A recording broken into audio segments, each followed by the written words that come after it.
Muy buenas tardes, amigas y amigos de Escuelas Radiofónicas Populares del Ecuador. Bienvenidas y bienvenidos a un nuevo encuentro. A propósito, a un nuevo encuentro y diálogo, que es el nombre de este programa. Hoy tenemos una vez más el placer de compartir con grandes y gratos amigos.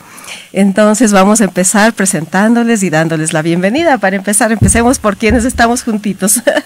Empezamos con William. William, bienvenido. Muchísimas gracias, aquí William López, después de tantos años y en los micrófonos de Radiofónicas Populares del Ecuador 91.7, aún me acuerdo. Eso está muy bien, conservar esas memorias. Bienvenido también a Jaime Romero. Gracias, Martita, un saludo cordial a todos los amigos que nos escuchan y a todos los amigos de ERPE que nos volvemos a encontrar a los bastantes años. Wellington es el tercero en el grupo de invitados, bienvenido.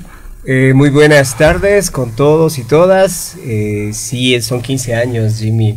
En verdad es una nostalgia volver acá a ERPE y compartir aquí los micrófonos con amigos de muchos años atrás. Y la casa también, ¿no? Bien, bueno, la casa que siempre va a seguir siendo nuestra casa, de quienes hemos estado aquí por distintas razones, en distintos momentos de la vida. Pero ahora ustedes se estarán preguntando, ¿y cómo así? ¿Cuál es el propósito? ¿Cuál es el vínculo por el que hemos convocado a estos tres amigos a conversar en el día de hoy? Entonces, así para ponerles en contexto, pero son ellos quienes nos van a contar los detalles. Estos tres queridos amigos, junto con otras personas más, hace ya varios años, creo que un par de décadas por ahí atrás, conformaron un grupo que se llamó el Grupo Zenit. Y como Grupo Zenit, ellos tenían un programa fijo, regular, aquí a través de estos micrófonos. Entonces ahora, recordando aquellos tiempos, recordando ese programa y recordando todos los propósitos, los objetivos por el cual iniciaron esos encuentros en aquellos tiempos, por los cuales se conformó ese grupo y se emitió durante muchos años el programa que les cuento. Entonces ahora vamos a pedir que ustedes, que fueron los actores de todo eso, nos cuenten un poco las razones. Para empezar, Willow, ¿cómo así es que nació el Grupo Zenit? Bueno, ahí vamos contando. Gracias, como decíamos, a todos aquí con Wellington, con Jaime, que hemos venido. Siempre somos un grupito más grande de amigos. El Club de Ambiente y Montaña Zenit. Nacimos en el 2000, en el 21 de noviembre, así es que vamos a cumplir 25 años, estamos muy contentos de ese caminar largo y muy bonito. Más bien ahora empezamos a tener esta bonita nostalgia también viniendo a Radiofónicas, porque aquí tuvimos el programa Zona Verde, que hacía parte de nuestra mirada hacia conservar el ambiente, por un lado, ¿no? El otro fue el tema de la amistad, ir por las montañas y principalmente construir un mundo mejor. Siempre nos habíamos planteado de poder hacer algo, digamos, por nuestra ciudad, por nuestro mundo, y también nos juntamos aquí en Radiofónicas muchísimos. Nuestros orígenes también están aquí en esta prestigiosa radio. A ver, Jimmy, ¿cómo era eso? ¿Qué actividades empezaron haciendo usted? ¿Qué fue lo que les motivó a asociarse y crear el Grupo Zenit? Empezamos nosotros saliendo a las montañas, ¿no? A caminar.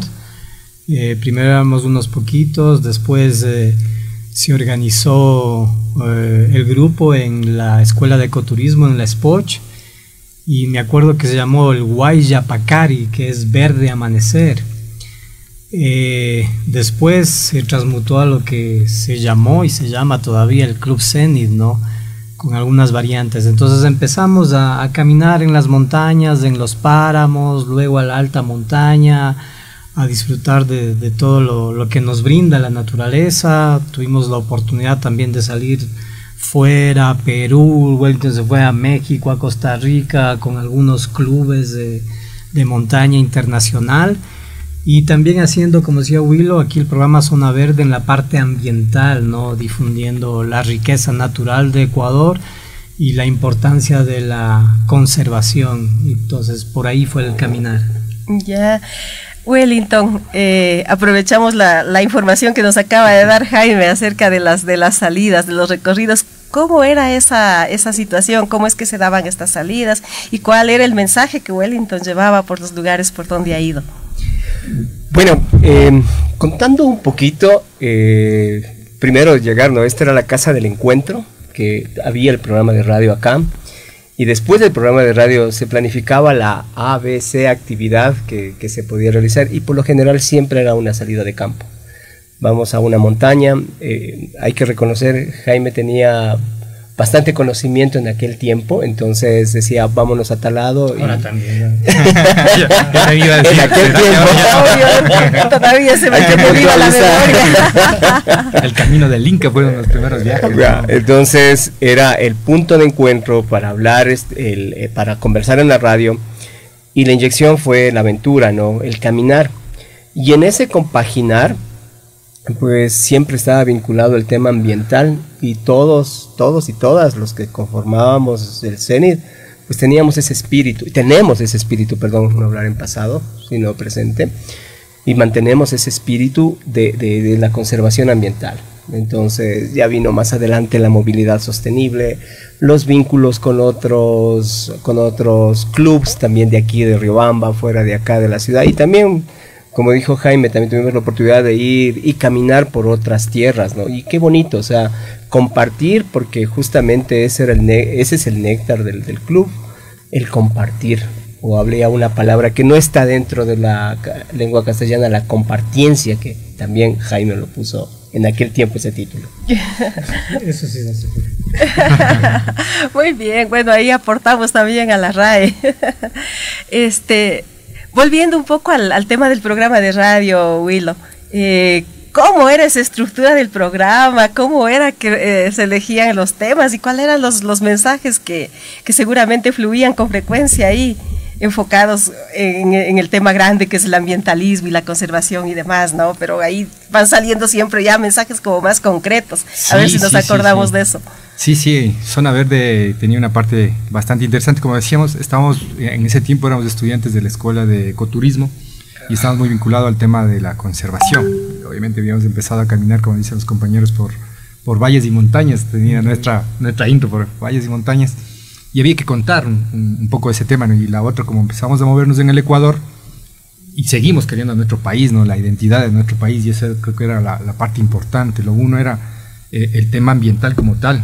Hay temas que hoy quizás no se tocan en nuestra ciudad, ¿no? Como la muerte o desaparición de las vicuñas de nuestra reserva, y de repente dice, ¿cómo es que se olvidó? Esos eran los temas que queríamos tocar o tocábamos en esos años, ¿no? Deforestación, contaminaciones petroleras, no sé. Había muchos temas ambientales que venía desde la parte de la universidad, por un lado. Lo otro, la riqueza de nuestra cultura del Ecuador, ¿no? Habernos movido, si tú vas cada 20 minutos en la sierra, encuentras una cultura diferente, ¿no? Los cañares, los purguaes, los alasacas. Vas identificando ese tema y había que ir contando con cada cultura, transmitiendo con unos de la costa. Y además, por cierto, que traíamos a compañeros de la universidad a que también colaboren en este tema, ¿no? Que hagan un poquito de investigación de sus clases y también podían transmitir estos temas, ¿no? La otra era, como éramos unos aventureros, un tema de cómo llegar a una montaña, a una cumbre, qué llevar, como indicar que llevar en la mochila, si agua, comida, qué zapatos, qué tipo de ropa, cómo estaban ciertos lugares a donde íbamos. Venía por ahí, de 3 ejes que me acuerdo. Jimmy, no sé si te acuerdas de otro más por ahí. Bueno, otro era sobre la participación. De vez en cuando teníamos algunos invitados aquí también, ahora como estamos siendo nosotros invitados, a conversar, ¿no? Distintos temas de actualidad, de la cultura, del ambiente, de los recursos naturales en general, ¿no? Eso era una parte clave también. Bien, y cuando empezaron, ¿a dónde? Ya dijeron cuál era su primera caminata, ¿no? Su primera aventura. Quiero recordarlo cómo fue esa caminata. A ver, vale la pena. Sí, estuvimos aquí en Radiofónicas, en la parte del patio, siempre nos reuníamos previo al programa o después del programa, más bien, ¿no? Y ahí es donde empezamos a planificar y claro, antes no tenías como el celular ahora, o te valías de una guía o algún mapita que había por ahí y planificamos yo soy del Cañar, pues vamos a Ingapirca por el camino del Inca, así es que nos aventuramos en esa primera aventura, recorriendo también, ¿no? Entre la provincia del Chimborazo y el país y fuimos por ahí, estuvo bastante bien, perdimos un reverbero en el camino, pero y en ese tiempo cuando decía montaña solo llevabas arroz y atún, ¿no? Esa era la comida. Ya luego, cuando vas avanzando, ya vas comiendo mejor. Aprendí a cocinar el Willow. Mejor el menú. Comíamos rico con el Luego yo me hice el cuchara mama de las experiencias de salida, porque claro, ya digo, al principio llevas arroz de atún, luego empiezas a llevar un poquito de puré de papa y empiezas a comer mejor. Y así. Creo que fueron varios años de arroz y atún, pues, no me gusta el atún. Sí, esa fue una de nuestras primeras salidas, del resto sí ya será una cantidad de salidas que tuvimos, y hemos tenido la ventaja, el placer lindo de haber recorrido el Ecuador, todas las provincias del Ecuador, y cada una tiene una magia, tiene su gente, tiene su particularidad, ¿no? Yo creo que eso fue algo que también nos enamoró de Ecuador. Wellington, ¿cuántas cumbres como Grupo Zenith? Uy, hay varias cumbres de aquí. A ver, las más memorables. Memorables y bien dura el Chimborazo, de varios intentos, fue con los amigos. Con Jimmy recuerdo, y bueno, tengo la memoria clave aquí de los cubillines, que fue bastante duro, 19 horas subir, bajar, y ya no quería más ese día. Ha sido mi experiencia más fuerte, llamemos, por un tiempo prolongado, ¿no? Pero siempre ha sido el compartir, ¿no? El compartir con los amigos, disfrutar. Tienes otro encanto en la naturaleza, no voy a negarlo, porque por un lado está la vida natural, por otro lado son los alimentos que compartes, ¿no?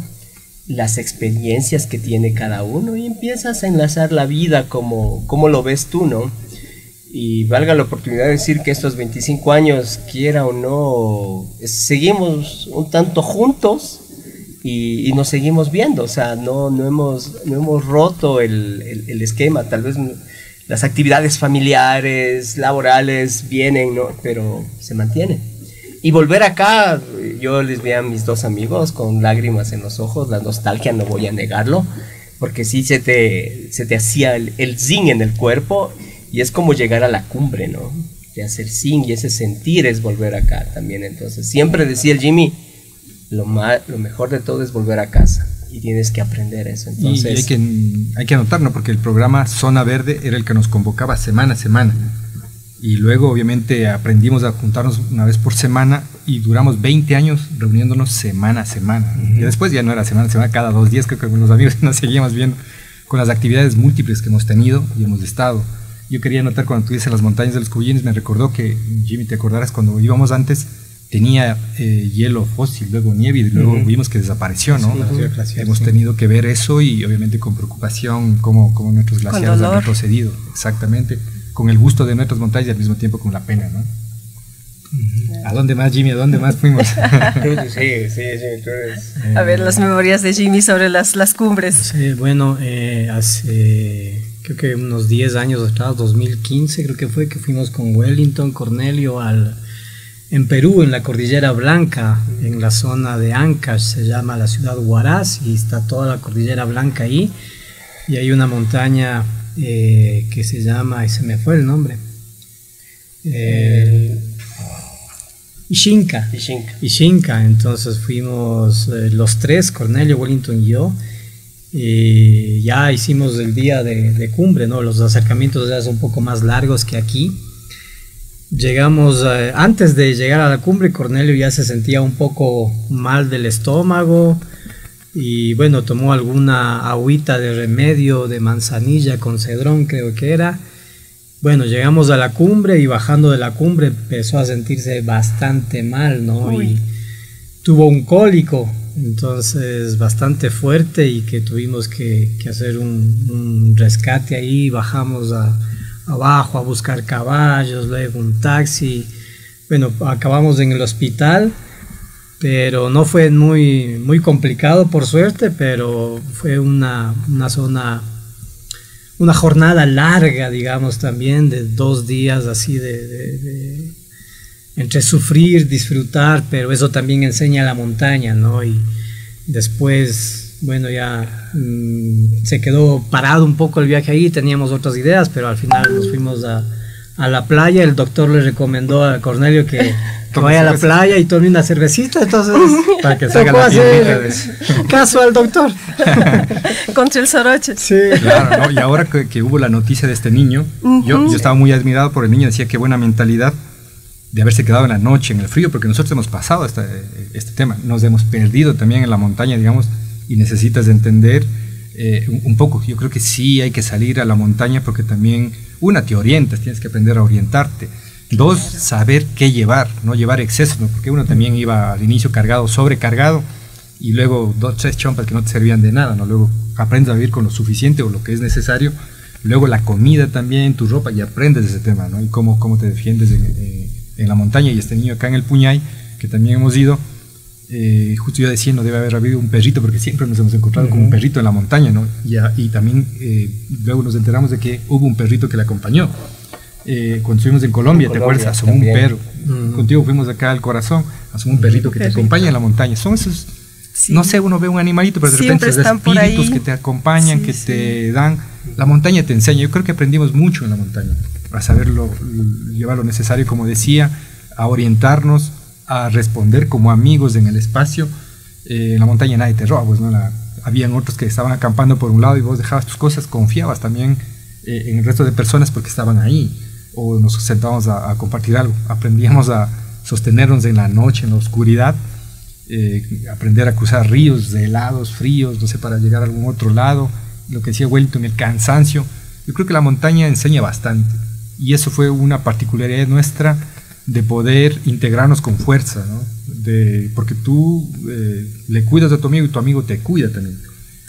Fue esa parte importante. Aquí hay que anotar algo.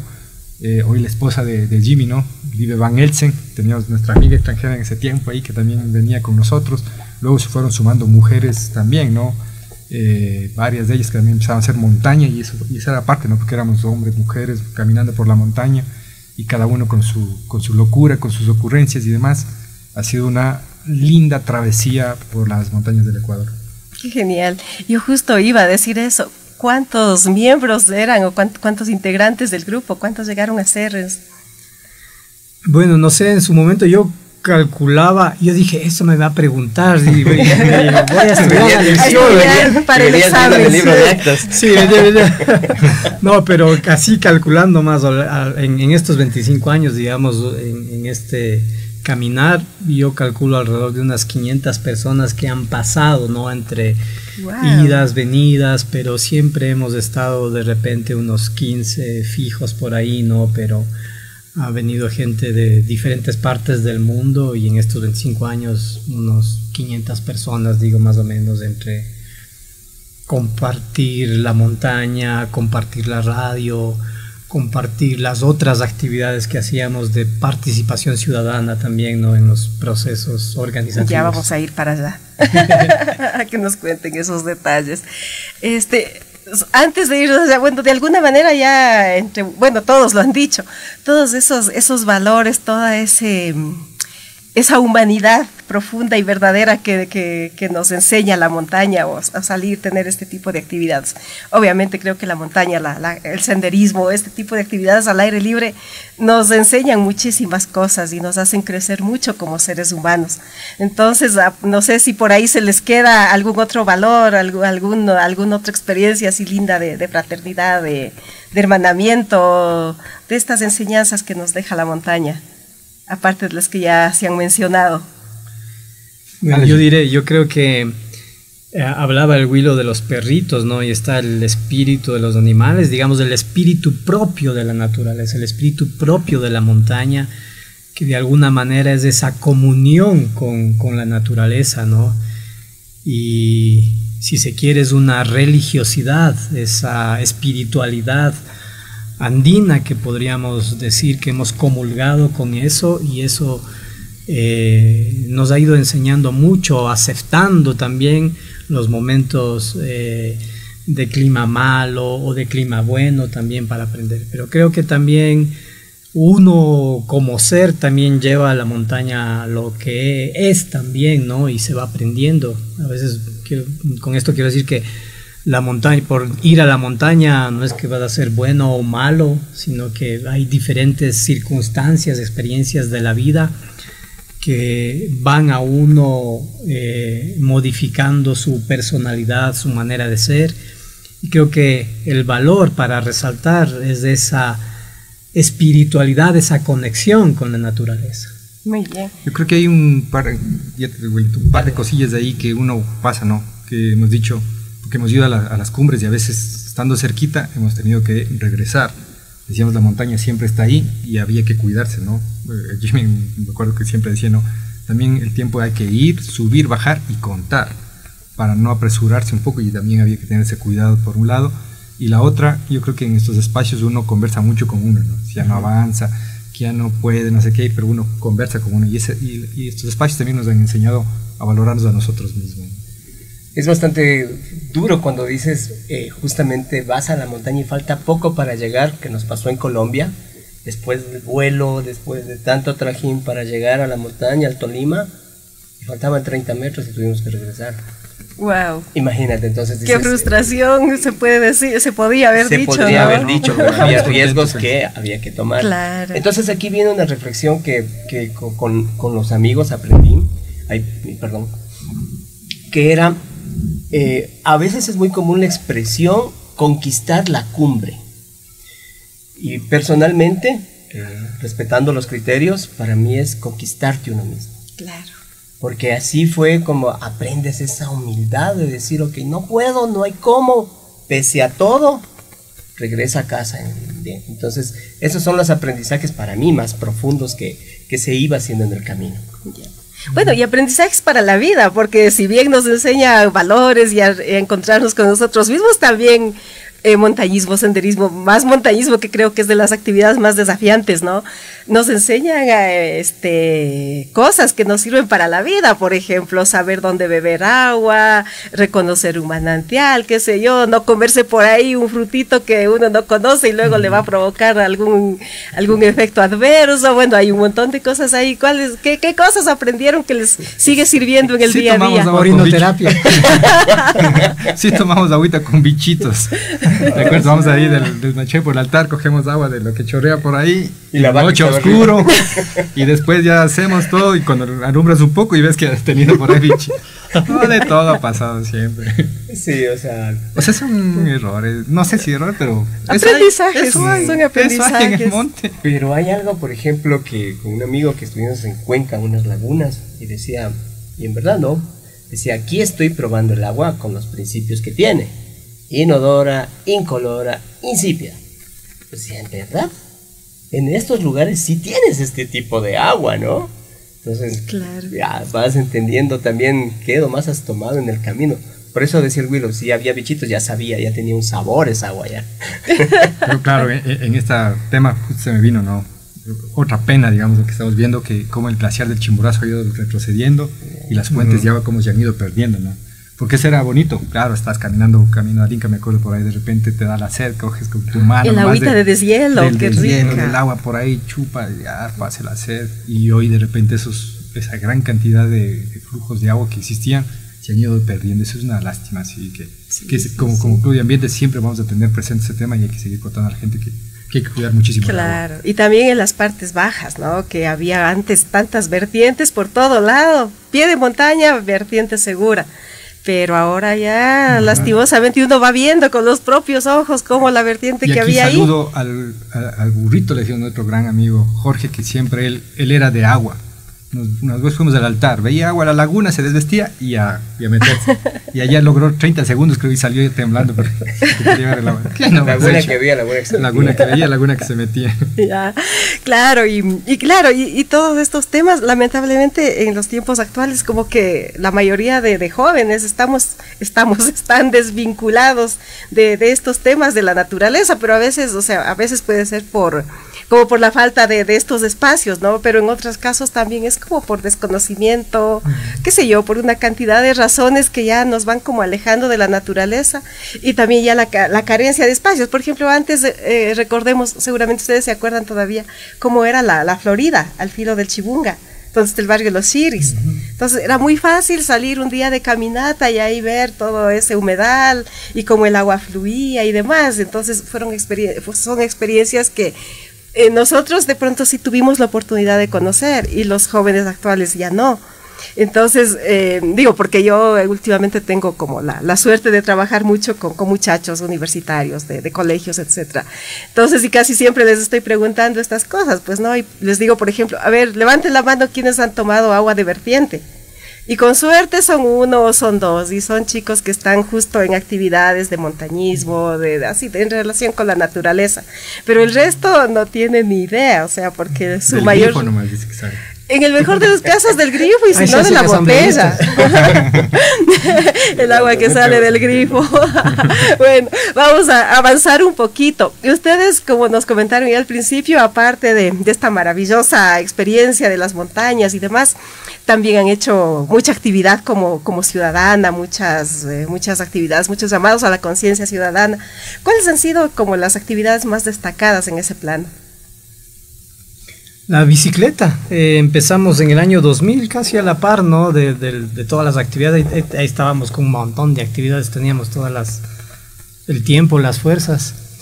Y había que ir a clases. Y eso. Entonces empezamos el primer ciclo paseo que hicimos desde el parque infantil hasta aquí el atrio de la catedral, ¿no? Y se hizo un bonito programa ahí también. 5 de junio, ¿no? Por el Día del Ambiente. 5 de junio por el Día del Ambiente también, entonces participaron algunas escuelitas, hizo un concurso de dibujo y proponiendo esta idea, ¿no? de conservación, de conocer la naturaleza. Y a partir de eso fue evolucionando hasta lo que se convirtió antes de la pandemia en Jueves de Pedal, y ahora hay varios grupos de ciudadanos colectivos, tanto que hacen caminata, trote, bicicleta. Salió ahí las Guarmis en bici, que le mandamos un saludo a la Jime. Y bueno, eso empezamos, ¿no? En el año 2000 con el ciclo paseo ahí. No sé, sí, hay varias cosas que hay que ir entendiendo cómo fuimos haciendo. Una, hay el ciclo del agua, por ejemplo, en Riobamba desde el 2000 hasta más o menos 2005, y fuimos partícipes de esos procesos. Con el tema ambiental, ya entraba muy bien por ahí, y ahí nosotros nos vinculamos. Había la Corporación Permanente de Gestión Ambiental de Chimborazo. Fue un momento donde muchas instituciones, incluidas brigadas, incluidos municipios, universidades, se sentaron, y ahí estábamos nosotros jovencitos siendo parte de ese tema. Me acuerdo que en el 2002 se hizo el seminario de servicios ambientales, subimos parte de ese empuje, por ejemplo Copegach, claro. Luego el tema, se hablaba ya de querer recuperar a Chibunga. Me acuerdo que fuimos a Cuenca a conocer las experiencias con gente del municipio, en fin. Algo se tradujo, y lo que sería Ricpamba, digamos, ¿no? Cómo querer plantear unos cuidados por ahí. No me acuerdo qué más. El municipio trabajaba un poco tipo de agua. Luego se olvidó el tema del agua. Bueno, particularmente nosotros nos movimos también a otras ciudades, ya sea por trabajo, por aprendizajes, en fin. Y estuvo por ahí. No recuerdo ese otro tema, que fue el tema ambiental, que estuvo por ahí, un poco más de biodiversidad, algo así. Y luego, claro, en el 2012 sobre todo, entramos fuerte con el tema que decía Jaime, armando Jueves de Pedal, que fue uno, ¿no? De empezar a salir las cicladas en las noches. En un momento éramos 300 gentes moviéndonos en la ciudad. Luego se convirtió en Martes de Pedal, luego el lunes de Guarmis, luego en viernes de no sé cuánto, el domingo, y así.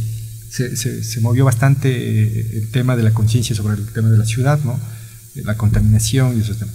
Y creo que ha habido un recorrido bastante grande en ese tema.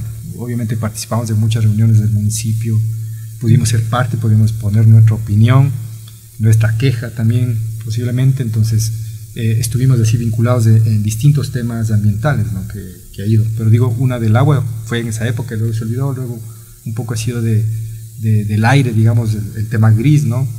Y la biodiversidad. Pero todos esos temas yo creo que se han perdido mucho, sobre todo aquí en Riobamba. Ya, claro. Bueno, y ahora, ¿qué hace? ¿A qué se dedica el grupo Zenith? Mutamos, ¿no? Seguimos. Sí, se sigue mutando, transformando, ¿no? Y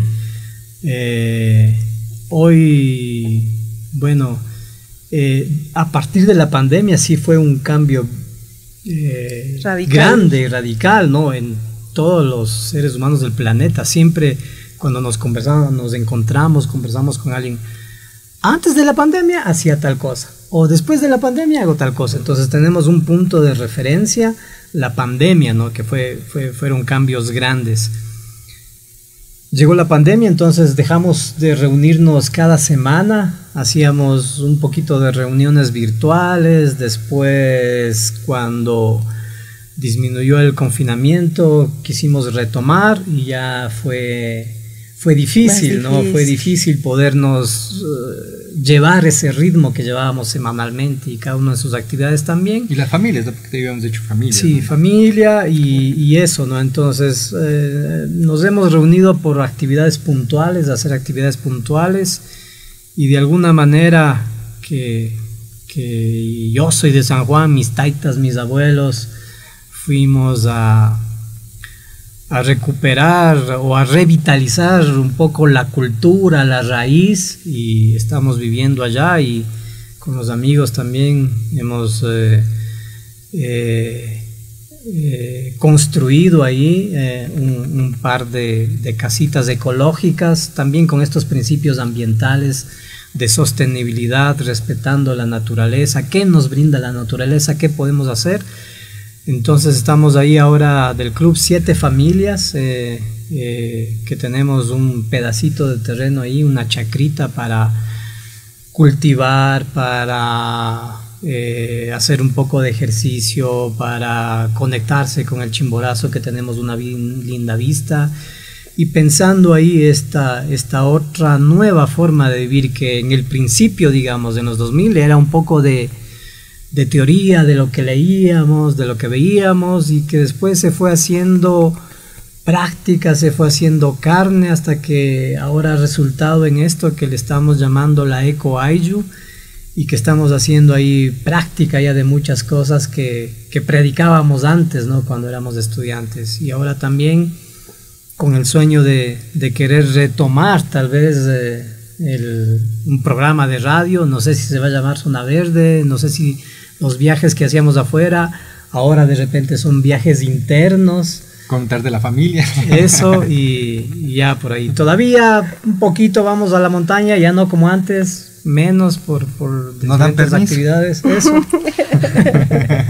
y por ahí está un poco, ¿no? Y siempre, como decíamos, con ese eslogan que tenemos de construir un mundo mejor, y veíamos que leía yo de Monseñor Proaño en su libro que tiene, ¿no? Un hombre y la comunidad. Pero la utopía no es algo inalcanzable, la utopía está al otro lado de la orilla y tenemos que seguir, eso es lo que nos motiva, ¿no? Y compartíamos en estos días que eso es lo que nos ha movido a caminar, y ahora sigue ahí, ¿no? La utopía no se va alejando, a veces se acerca, a veces se aleja, pero es lo que motiva, está en el corazón, el motor, ese amorcito para poder caminar, ¿no? Con estos sueños de construir un mundo mejor. Y creo que ahora más que nunca también en lo que hemos vivido el Ecuador, creo que es importante dar esos pasos firmes y volver a encontrarnos como seres humanos, volver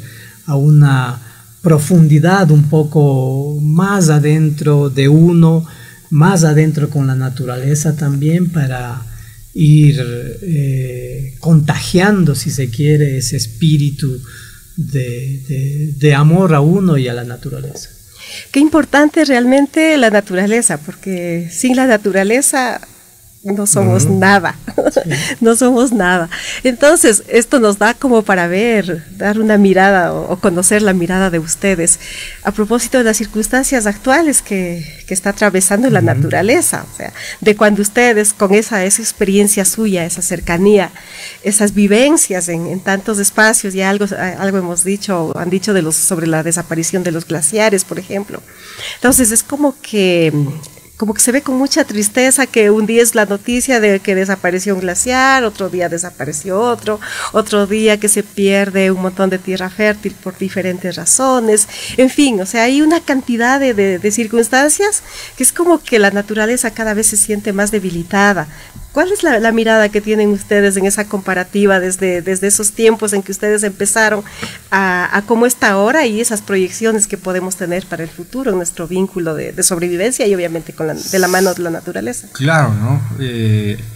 Vamos sintiendo que, claro, volvemos al antropocentrismo, se llama, ¿no? Del ser humano como que domina todo y no haces una convivencia con la naturaleza. Nosotros aprendimos a convivir con el espacio natural, y estamos forzando, ¿no? Con minería, con otras cosas que ha ido atentando más fuerte. Yo creo que Ecuador, y me vuelvo a Riobamba, también teníamos una mirada un poco más de comunidad, ¿no?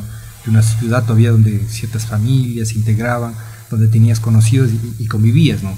Hoy creo que ha habido una particularidad que nos hemos empezado a fraccionar mucho, la ciudad fragmentada, las comunidades fragmentadas, esa división de repente ya no te permite construir elementos comunes, ¿no? Cuidar el agua, hacer un canal de riego en beneficio de todas las comunidades.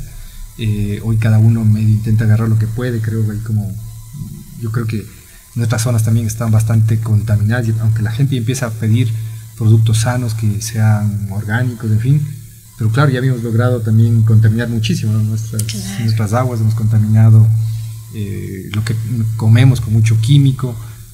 Creo que hay una discusión media profunda por hacer, y yo creo que eso es lo que se viene nuevamente, ¿no? Porque no nos percatamos de lo que teníamos hace buen rato atrás, como te decía, las fuentes de agua, y hay que volver a poner la naturaleza en la mesa, ¿no? como valor importante.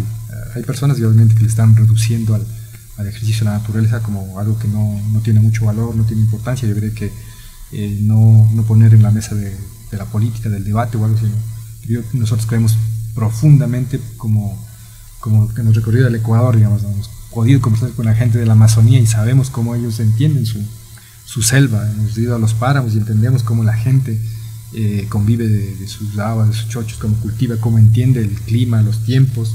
Hemos ido a la costa, la pesca. Entonces, al convivir con la gente y ver cómo tratan ellos la naturaleza, uno aprende de ese tema. Yo creo que hay que volver a los vínculos de la comunidad, como decía Jimmy, esa utopía conjunta, de un colectivo conjunto, buscando un beneficio para todos. Y ahí está, ¿no? Agua, alimentos, el suelo, no sé, bueno, hay muchísimo todo, el aire. Está todo, el aire realmente. Son 4 elementos básicos. Donde hay un buen entorno natural, creo que estamos muy bien. Riobamba aún, estaba 1.7 frente a lo que te manda las Naciones Unidas, mínimo de un 11% de verde para una convivencia en las urbes, ¿no? Nosotros teníamos 1.9, recién en los últimos años pusieron árboles, habremos llegado a un 2, a un 3, no creo, y estamos muy atrás del bienestar que se requiere. La naturaleza te da el bienestar, claro. Que escuches pajaritos, que levantes con el amanecer con aire fresco,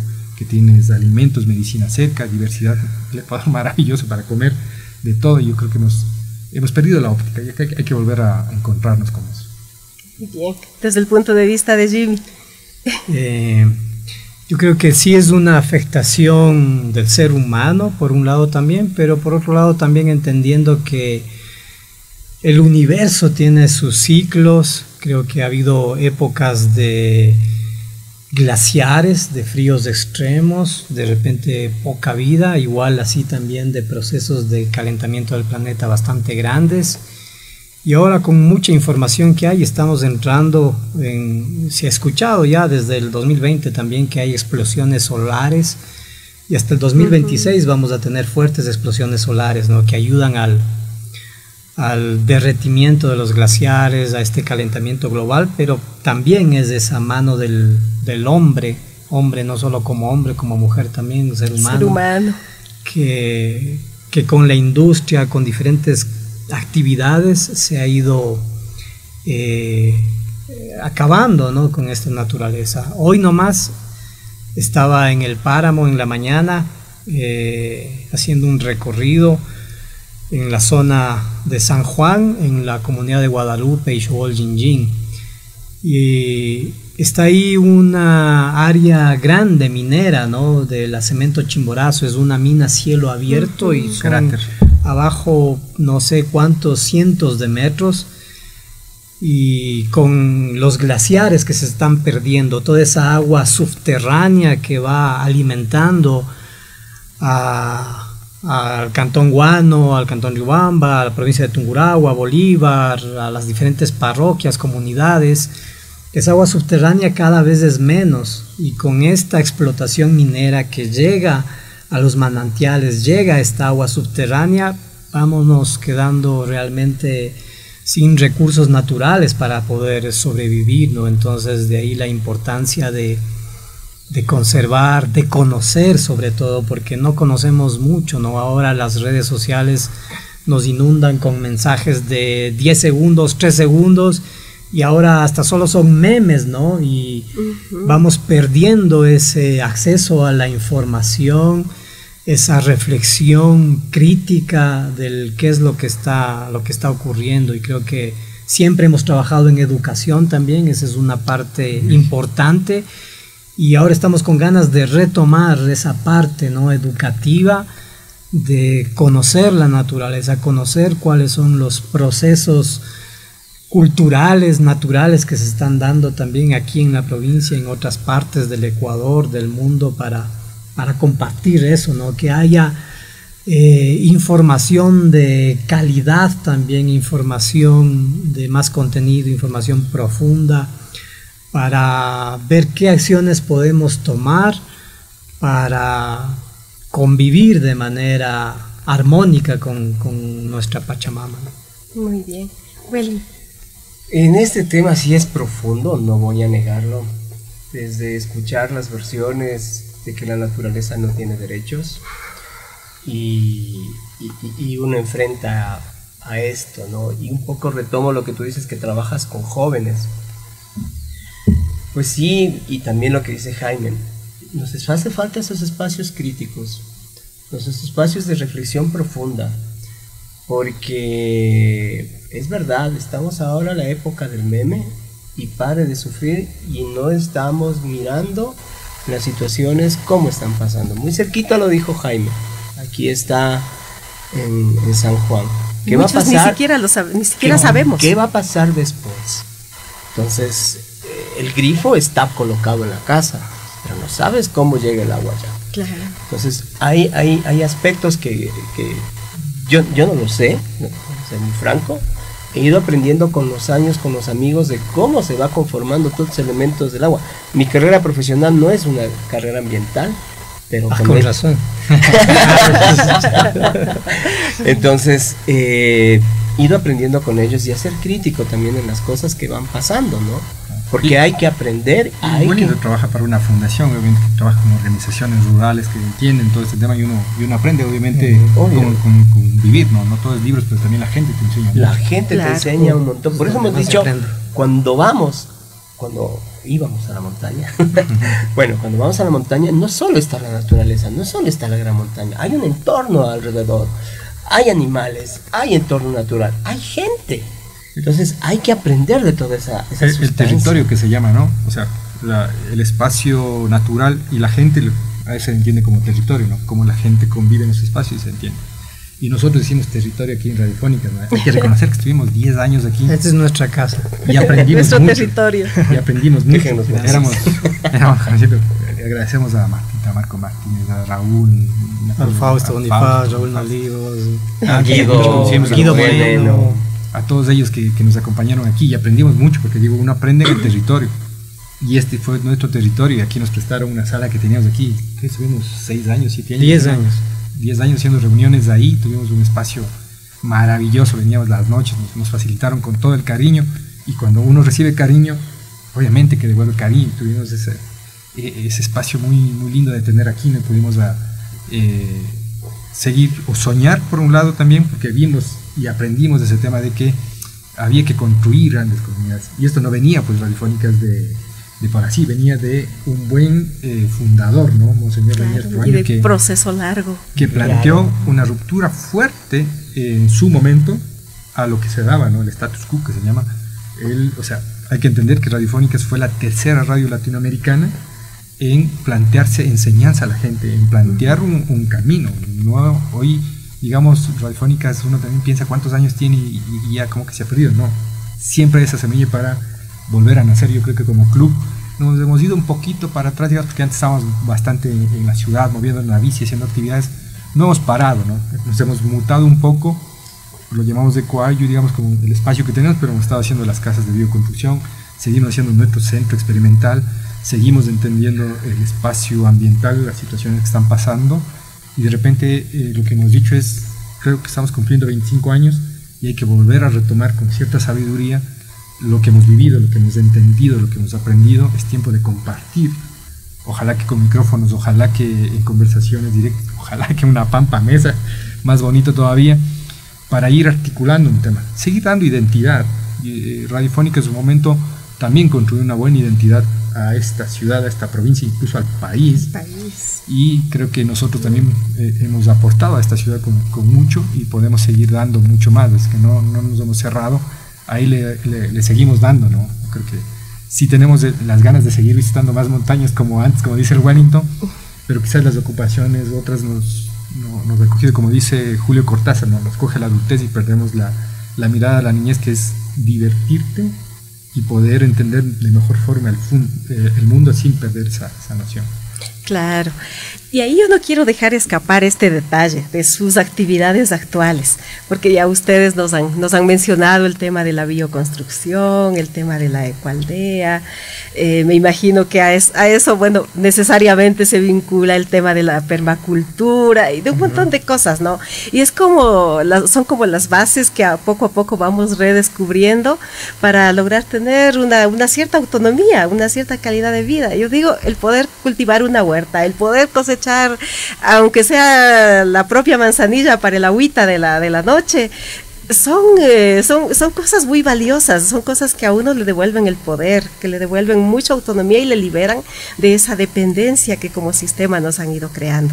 Entonces ahí me gustaría que un poco nos cuenten un poquito acerca de este estilo de vida que ahora tienen ustedes, ¿no? ¿Cómo fue el tema de la bioconstrucción? Y sobre todo, o sea, eso ¿es solo factible para quienes tienen una experiencia como Grupo Zenith, o cualquier persona puede adquirir a esas posibilidades? ¿Dónde se busca ayuda, dónde se asesora y todos esos detallitos, por favor? Jimmy es este gestor. Como decía Wellington, no ha estudiado recursos naturales, nosotros tampoco hemos estudiado arquitectura, aunque está querida Natalie, no sé si estarás sintonizada en el otro lado del mundo, le mandamos un saludo. Ella sí es arquitecta, pero con ese sueño que decía de convivir en armonía con la naturaleza, fuimos investigando cuáles son los tipos de construcciones que tenemos aquí, ¿no? Está el adobe, está el tapial, está el bareque, están las chocitas de paja, etcétera, y San Juan está a 3.200 metros y hace frío. Entonces veíamos que es importante tener una construcción bastante cálida, ¿no? Y en estas experiencias tuvimos la oportunidad de seguir algunos cursos de construcción de bioarquitectura, y sin conocer mucho nos lanzamos manos a la obra, ¿no?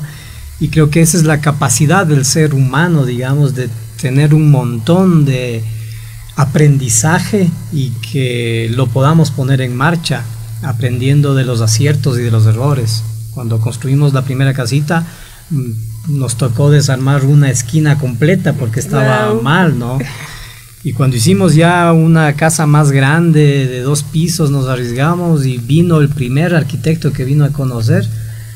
Preguntó, ¿no? ¿Y quién hizo los diseños y cómo construyeron esto? Y ahí humildemente nosotros hemos hecho todo, ¿no? Y no teníamos un plano arquitectónico, digamos, todos los planos eran dibujos a mano alzada, claro. Planos desde las red eléctrica, del agua, de la construcción mismo, dibujos así chuecos, que por ahí todavía tengo algunos dibujos, guardé. Hicimos, ¿no? Yo dije, ahora me va a tomar la lección el arquitecto, ¿no? Estaba ahí, digo, ojalá no se caiga el techo, que hicimos un techo pesadote y bueno, todavía está la casa ahí. Entonces sí fue ese estilo de vivir, digamos, en armonía con la naturaleza, y lo que decía Martita también, ¿no? Con esto de la permacultura, de la agroecología, de conectarse un poco más, y que es posible vivir también de otra manera, ¿no? Y hemos definido ahí algunos principios también con lo que son los elementos de la naturaleza, ¿no? Con la tierrita, construir con tierra, vivir de los huertos. Con el tema del agua, recogemos el agua lluvia de todos los techos de las casas para riego, reciclamos para los baños también. Con el tema del viento, todavía no está en marcha, pero está... Todavía no le dominamos. Todavía está por proponer ese molino de viento, ¿no? Pero también el aire ahí, con los árboles que hemos puesto, que ya están más de 10 años de estos arbolitos, vamos sintiendo que llegan las avecitas, los pajaritos, y que se va limpiando el aire de alguna manera, ¿no? Con el tema de... ¿Qué otro elemento me falta? El fuego, ¿no? Que es el sol. Entonces tenemos instalados algunos paneles solares también que proveen de energía, de agua caliente, y cómo la naturaleza nos brinda tantos beneficios también, ¿no? Y cómo podemos ser recíprocos. Entonces estas casitas que están ahí, para mí disminuyen un impacto visual también, no se pierden, todas son de tierra. Los techos también tienen piedra pómez, entonces es un impacto visual mínimo. Y luego que en estas casas son respirables. Si se construye una casa de cemento, sobre todo en zonas altas, frías, esta casa está herméticamente sellada y la humedad se concentra adentro. Entonces las casas de barro, de tierra o de paja permiten que respire, se saque la humedad de adentro hacia afuera y sean más saludables, más sanas. Entonces ahí no vamos a tener reumas, artritis, gripe, mocos. Entonces son casas saludables, y ese es el estilo de vivir también ahí, ¿no? Con mi ñaña la Ceci también, que está proponiendo el tema de esta otra economía. Hay una moneda que se llama, se me fue el nombre, el Muyu, que estamos haciendo intercambios con esta moneda social también, ¿no? Y que es posible, esto surgió desde la pandemia también. Hemos tenido algunas experiencias, hay un gran grupo que está organizado a nivel nacional y que se puede construir cosas, ¿no? No solo vemos como un sistema, un único lugar, creo que hay grandes oportunidades en diferentes cosas, pero está como uno poder poner los pies sobre la tierra y poder caminar con estas enseñanzas, también aprendiendo en el camino. Y podemos explicar esto un poquito más al Encuentro Nacional de Turismo en Azores, que nos han invitado, así que vamos a contar de la experiencia. Pensé que iba a decir en el siguiente capítulo de O sea, y saben que, perdóname que me metí a la conversación. Está bien. Cuando Willow lo dijo esto y sabía que se iban a Azores, digo, wow, estamos volviendo a la época del 2007, 2008. O sea, que están viendo justamente esos vínculos teníamos en aquellos tiempos de visitas. Bien que me hace acuerdo, claro, porque ahí también estuvimos con el del Parque Nacional Sangay, la muestra permanente. Pudimos acompañar a Loja, a las fotos. Luego tuvimos un proyecto, como habíamos paseado tanto, teníamos fotos muy bonitas de todo el Ecuador. Hicimos una muestra fotográfica. Dos muestras fotográficicas. Ecuador, bonito. Tierra de contrastes, donde yo nací. Y pudimos mostrar también al Ecuador en ese tema y pudimos integrar. Eran de algunas de las actividades, o sea, tantos sueños que hemos tenido. Hay que hacer una nueva edición con esas fotos. De seguro. Y ahora también estamos en el otro, que es el sabor de los Andes centrales, ¿no? También pensando en la alimentación y el rescate de nuestra identidad en los sabores. Como decía, nos hemos acogido un poco en este espacio. Invitación a la gente, vaya a la Chacrandina, por cierto, en San Juan, para que pueda reconocer estos espacios, aprender un poco de lo que contaba Jaime, de la bioconstrucción, de integrarse a este espacio. Estamos incorporando este tema de los alimentos nuestros de los Andes, ¿no? Hablar un poco de la identidad. Yo creo que también viene el tiempo de hablar de identidad positiva. Hay muchas preocupaciones, cierto, el caos, la distopía que sentimos, pero creo que también es importante empezar a construir nuevas identidades, ¿no? Nuevas apuestas, entender, como dice el Jaime, bueno, antes del abuelito, no creo que construir con arquitectos, hablando un poco más sobre todo en la ruralidad. Tiene que haber encontrado soluciones y haber arreglado en ese momento, he dicho, vamos a construir así. Y esos eran los aprendizajes comunitarios, ¿no? de que la gente aprendía y en el camino vas corrigiendo y ajustando, y obviamente son las grandes experiencias que se tienen. Claro, a propósito de lo que acaba de decir Will, yo en algún momento y hace poco leía algún artículo donde decía, los únicos seres que no somos capaces de construir nuestro propio refugio somos los seres humanos. Porque de ahí todas las aves construyen su nido, todos los animalitos saben encontrar un lugar donde guarecerse y donde estar a salvo de las inclemencias, de los peligros, etcétera. Pero nosotros, o sea, no sabemos cómo colocar un ladrillo sobre otro, y tampoco sabemos cómo hacer un tapial, cómo funcionaba el bareque, etcétera. Pero somos las nuevas generaciones. Porque, por ejemplo, hasta la referencia que yo tengo, mi papá, él hizo su propia casa. Entonces él sabía hacer adobes, él sabía usaba sus instrumentos para que la pared le salga recta y todo lo demás. Yo me limité a verle. Y ese es un conocimiento, justo como decía Willow. ¿Cuántos años están vigentes las carreras, las especialidades que ahora nos rigen para muchas cosas?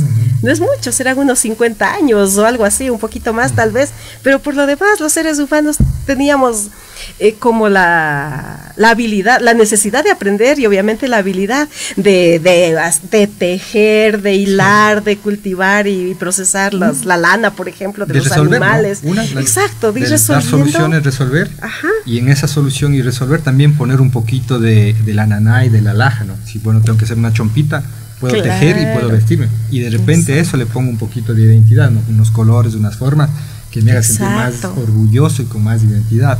Como dice Jimmy Cotán también, ¿no? Hacer mi casita, probar una solución y luego también ya uno va encontrando esos otros detalles y dice, esto funciona así y va compartiendo. Yo creo que esa es la parte bonita, que es construir también identidad, construir comunidades, ¿no?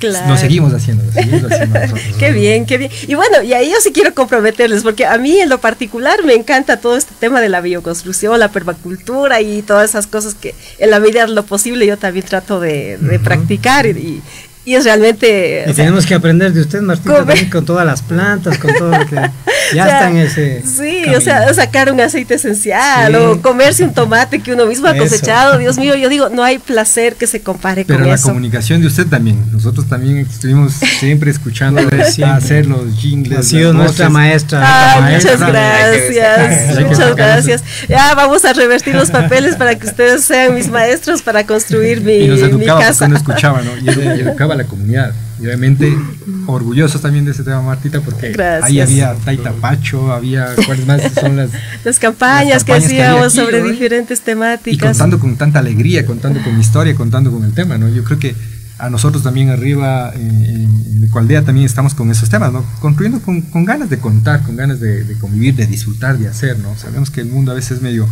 complejo, medio difícil, pero la alegría y la sonrisa hay que mantener, y eso aprendimos de aquí. Una de ustedes es nuestra maestra. Así es. Bueno, muchas gracias. Y se nos fue el tiempo. Este reloj nunca nos considera cuando estamos disfrutando del diálogo. Sí, quería dar saludar a los amigos que están viéndonos, justamente y escuchando. Me acaba de llamar. Suchito, un abrazo. Nos manda la foto de hace 15 años atrás, con dientes de leche seguramente. Y también Carlita que nos manda fotos que están viéndola, sintonizando a ERPE, ¿no? Qué genial, saludos amigos, saludos y gracias por acompañarnos. Y ya para despedirnos vamos a pedirles un mensajito para nuestra amada Pachamama, nuestra amada naturaleza, ahora que se ve como más en peligro, más amenazada, más incomprendida. Entonces, no sé, cada uno de ustedes, si nos despedimos con un mensajito para que nos sensibilice y que nos demuestre o que nos haga retomar la conciencia sobre ese vínculo tan vital que es nuestra relación con la naturaleza. Por favor. Bien, comprenderla para convivir. Así de simple es. Yo creo que la naturaleza está en nuestro interior también, ¿no? Un ejemplo es el agua.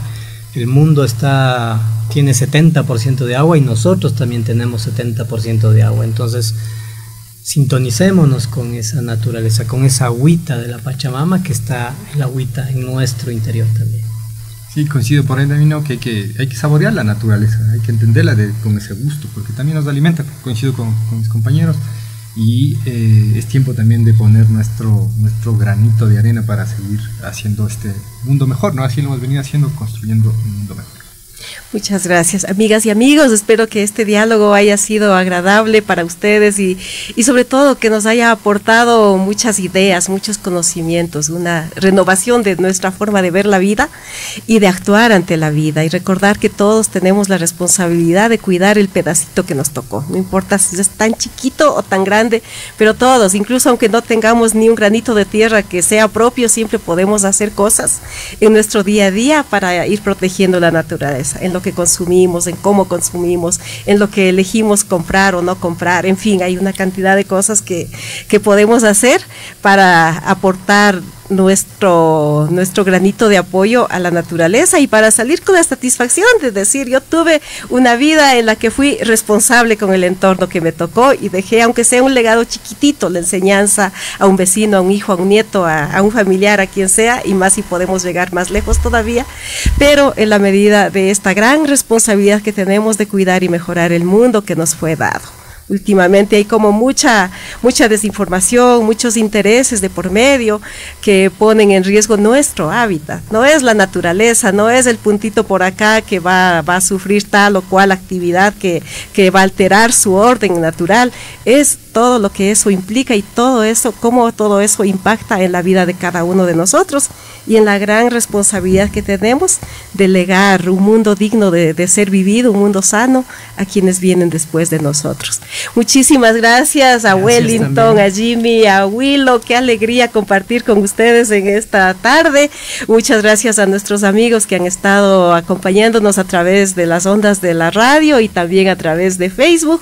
Y obviamente nuestro agradecimiento a nuestros compañeros que hacen posible esta transmisión, a Ariel allá al otro lado de la cabina, a Eduardo que también estaba por ahí y a todo el equipo que hace posible que lleguemos de sábado a sábado con este espacio. Muchísimas gracias, una buena tarde y a recordar nuestra responsabilidad y nuestra reciprocidad que debemos a nuestra madre naturaleza. Muchas gracias.